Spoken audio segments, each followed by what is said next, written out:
Bonsoir. Le premier flamand soutient la décision de Marino Keulen de ne pas nommer les 3 bourgmestres francophones de la périphérie. Chris Peeters estime que ces nominations ne doivent pas être une condition au dialogue communautaire. Benoît Dutot avec Dominique Sokolowski. Chris Peeters soutient-il la décision de Marino Keulen? La réponse aujourd'hui au Parlement flamand est claire. Le gouvernement flamand est unanime sur ce point. Et sur ce point, il sera toujours unanime à propos des candidatures de ces 3 bourgmestres. Leur nomination n'est pas possible.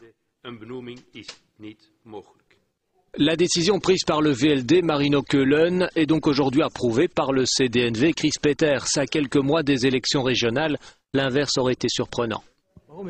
Pourquoi avoir pris cette décision maintenant? Cela ne pouvait pas attendre? Non, nous sommes occupés avec cela depuis 8 mois. Or, la procédure prend généralement 3 à 4 mois. Et il était donc temps d'avancer sur ce dossier. Il n'y avait pas d'éléments nouveaux dans le cadre de ce second dépôt de candidature. Il ne pouvait donc pas y avoir de nomination.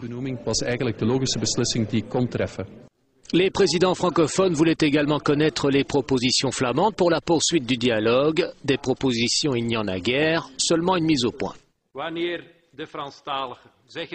Quand les francophones disent que le dialogue communautaire ne pourra reprendre que s'il y a une solution pour les 3 candidats bourgmestres, ma réponse est très simple. Cela ne peut pas être un préalable.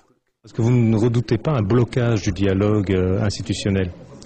C'est la décision des francophones, parce qu'on a dit dès le début que Bruxelles-Halle-Vilvoorde et la nomination du bourgmestre ne feront pas objet de la négociation de communauté à communauté. Je crains maintenant, en connaissant la position des francophones, que c'est la fin,